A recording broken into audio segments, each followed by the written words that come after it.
अस्सलाम वालेकुम। Today's topic is about the cervical plexus. हमने जब इंट्रोडक्शन टू नर्वस सिस्टम देखा था तो उसमें हमने देखा था कि डिफरेंट प्लेक्सिस होते हैं बॉडी के, जैसे सर्वाइकल प्लेक्सिस है, ब्रेकियल प्लेक्सिस है, लंबोसेक्रल प्लेक्सिस है। थोरेसिक प्लेक्सिस कोई नहीं होता क्योंकि वो इंटरकॉस्टल नर्व्स बना रही होती हैं। तो सर्वाइकल प्लेक्सिस की बात करते हैं, C1 to C4 जो नर्व्स होती हैं ना, वो सर्वाइकल प्लेक्सिस बना रही होती हैं। जो C5 से ऑनवर्ड्स हैं वो ब्रेकियल प्लेक्सिस में जा रही होती हैं। सर्वाइकल प्लेक्सिस का क्या फ़ायदा होता है कि जितने भी हमारे नेक के मसल्स हैं और हमारे डायफ्राम की जो भी मोटर सप्लाई है वो सारी सर्वाइकल प्लेक्सिस से जाती है, और जो भी सेंसेशंस होती हैं हमारी लोअर हेड से, नेक से, वो सारी सर्वाइकल प्लेक्सिस के थ्रू जाती हैं। तो क्या होते हैं, जो इंटीरियर एमाई होते हैं C1, C2, C3, C4, ये सर्वाइकल प्लेक्सिस बना रहे होते हैं। हमें पता है इंटीरियर एमाई क्या होते हैं। जब हमने देखा था इंट्रोडक्शन टू नर्वस सिस्टम तो उसमें देखा था हमने कि जो सेंसरी और मोटर नर्व्स होती हैं वो मिलकर मिक्स नर्व्स बनाती हैं, और मिक्स नर्व्स आगे से इंटीरियर एंड पोस्टीरियर एमाई बना रही। जो पोस्टीरियर एमाई होते हैं ना वो तो पीछे चले जाते हैं, बैक के मसल्स को सप्लाई कर रहे होते हैं, लेकिन जो इंटीरियर एमाई होते हैं C1, C2, C3, C4, वो जो होते हैं ना वो आगे जाके नेक के मसल्स को सप्लाई कर रहे होते हैं।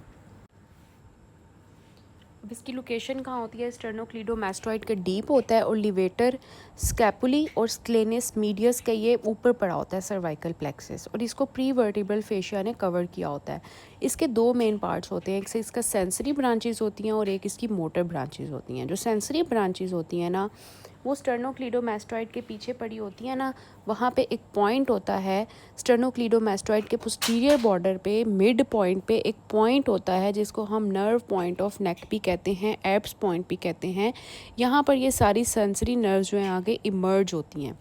तो ये कौन कौन सी ब्रांचेज हैं, एक होती है लेसर ऑक्सीपिटल नर्व जो कि निकलती है C2 से, और ये किसको सप्लाई कर रही है, जैसे कि आप देख सकते हैं जो हमारी कान के पीछे वाली स्कैल्प होती है ना उसको, और अपर ऑरिकल को जो है ना ये लेसर ऑक्सीपिटल नर्व जो है वो सप्लाई कर रही होती है। दूसरी होती है हमारी greater auricular nerve. Greater auricular nerve के कौन से फाइबर हैं, C2 और C3। ये ग्रेटर ऑरिकुलर जो है हमारी एंगल ऑफ मैंडिबल को सप्लाई कर रही होती है, ऑरिकल को और पेरोटिड रीजन को। इसी वजह से जब किसी की पेरोटिड सर्जरी होती है और उसके बाद उसको पेन हो रही होती है ना, तो वो ये सोचे कि उसका ग्रेटर ऑरिकुलर नर्व जो है ना वो इन्वॉल्व हुई है। उसके बाद तीसरी आती है हमारी ग्रेटर ऑरिकुलर नर्व के बाद हमारी आती है transfer cervical nerve. Transfer cervical nerve की आप डिस्ट्रीब्यूशन देख सकते हैं कि ये C2 C3 से राइज कर रही होती है, और नेक के जो फ्रंट पार्ट है ना उसको ये सारा कुछ जो है वो सप्लाई कर रही होती है। ठीक है। और उसके बाद सुप्रा क्लेविकुलर नर्व है, इसके नाम से पता चल रहा है इसने हमारी क्लेविकल वाला जो रीजन है, शोल्डर है और जो अपर चेस्ट है ना उसको इसने सप्लाई कर रहा होना होता है। इसकी जो रूट्स हैं वो हैं C3 और C4। तो क्लिनिकल कोरिलेशन क्या है इसका, क्लिनिकल कोरिलेशन हमारा इसका क्या है कि हमने पहले भी बात की हुई है डर्मेटोमल एरिया की, कि जब भी किसी को एक्यूट कोलिसिस्टाइटिस हो तो जो क्या होता है इरिटेशन होती है डायफ्राम की। तो डायफ्राम जो है उसको फ्रेनिक नर्व सप्लाई कर रही होती है जिसकी रूट्स होती हैं C3, C4 और C5। इसी तरह जो हमारी सुप्राक्लेविकुलर नर्व है ना उसकी भी यही रूट्स हैं C3, C4, C5, जिसकी वजह से क्या होता है कि C3, C4 होती हैं, ठीक है, जिसकी वजह से उसको रेफर्ड पेन होती है टू द राइट शोल्डर। तो ये बात हम पहले कर चुके हैं डर्मेटोमल में, और हमने MCQs पीस के डिस्कस किए थे। अब हम बात करते हैं कि इसकी मोटर ब्रांचेस कौन सी हैं। सेंसरी ब्रांचेस की हमने बात कर ली कि लेसर ऑक्सीपिटल है, ग्रेटर ऑरिक्यूलर है, ट्रांसफर सर्वाइकल है, और जो है चौथी हमने कौन सी डिस्कस की जो थी सुप्रा क्लेविकुलर। ठीक है, मतलब इसमें ये सारी सेंसरी ब्रांचेस हैं, मतलब इन सेंसेशंस लेके जानी है। ओवरऑल अगर हम बात करें तो कान के पीछे, कान के आगे और गर्दन के आगे से, और जो हमारी क्लेविकुलर रीजन है वहाँ से। अब हम मोटर ब्रांचेस की बात करते हैं कि मोटर ब्रांचेस इसकी कौन सी हैं। सबसे पहले आ जाती हैं सेगमेंटल ब्रांचेस।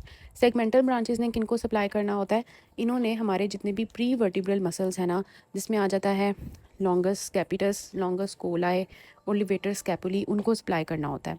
फिर इसकी मोटर ब्रांचेस में ना एक बहुत इंपॉर्टेंट आती है एंसा सर्वाइकलिस। जब हमने हाइपोग्लॉसल नर्व डिस्कस की थी तो उसमें मैंने आपको बताया था कि जो C1 होती है ना वो हाइपोग्लॉसल नर्व के साथ मिलती है और एंसा सर्वाइकलिस की सुपीरियर रूट बना रही होती है, और एंसा सर्वाइकलिस की जो इन्फीरियर रूट है ना वो कौन बना रहा होता है, वो C2 और C3 मिलके बना रहे होते हैं।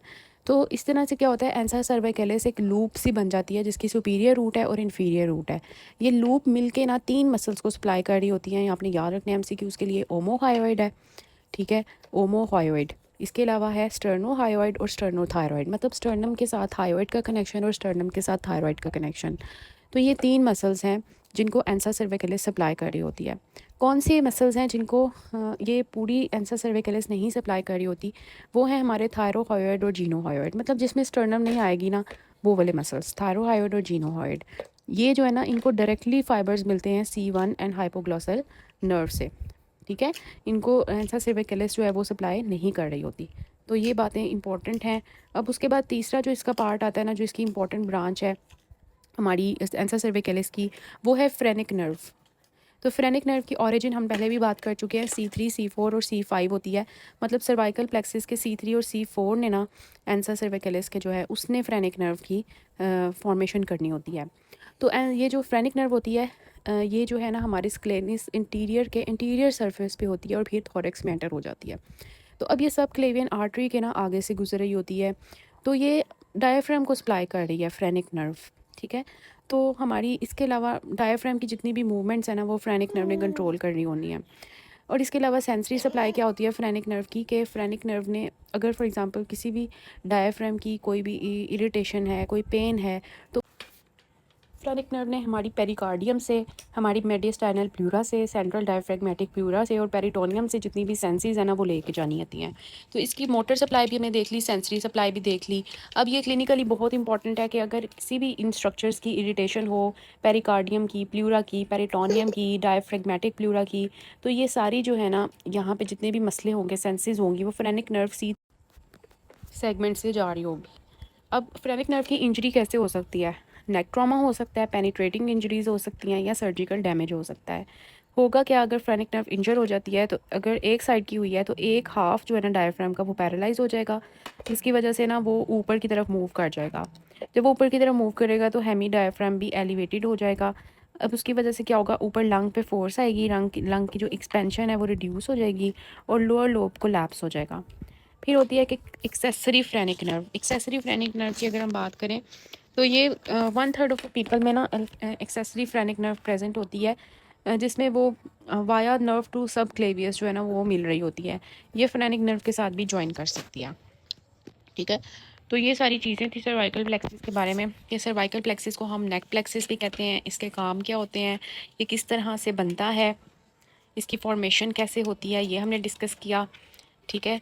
और इसकी लोकेशन क्या होती है, कहाँ पे ये पड़ा होता है, फिर इसकी कौन कौन सी सेंसरी ब्रांचेस हैं, कौन कौन सी मोटर ब्रांचेस हैं, सेंसरी ब्रांचेस कहाँ से निकलती हैं, कौन कौन सी हैं, किस जगह को सप्लाई कर रही होती हैं, ये सारी हमने डिस्कशन की।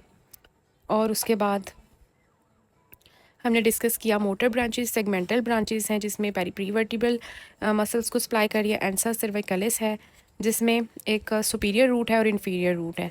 हमने देखा कि सुपीरियर इन्फीरियर रूट किस तरह से बनती हैं, कौन से मसल्स को सप्लाई कर रही होती हैं, और कौन से मसल्स हैं थायरोहायोइड और जीनोहायोइड है जिनको एंसा सर्विकैलिस नहीं सप्लाई कर रही होती, उनको डायरेक्ट जो है वो C1 फाइबर से सप्लाई मिल रहा होता है। तो अब हम एक वाइवा क्वेश्चन पूछती हूँ मैं आपसे कि which muscles are supplied by C1 fibres travelling with hypoglossal nerve. तो आप बताएंगे जीनोहायोइड एंड थायरोहायोइड। तो ये रट्टा मार लें इनका, जिस तरह भी आपने याद करना है। फिर हमने फ्रेनिक नर्व की बात की कि वो किस तरह से ओरिजिनेट करती है, उसका कोर्स क्या होता है और उसके फंक्शंस क्या होते हैं, और अगर फ्रेनिक नर्व ख़राब हो जाए तो क्या होता है, इसकी सेंसरी सप्लाई किसको मिलती है, और क्लिनिकली ये इम्पोर्टेंट क्यों है, ठीक है।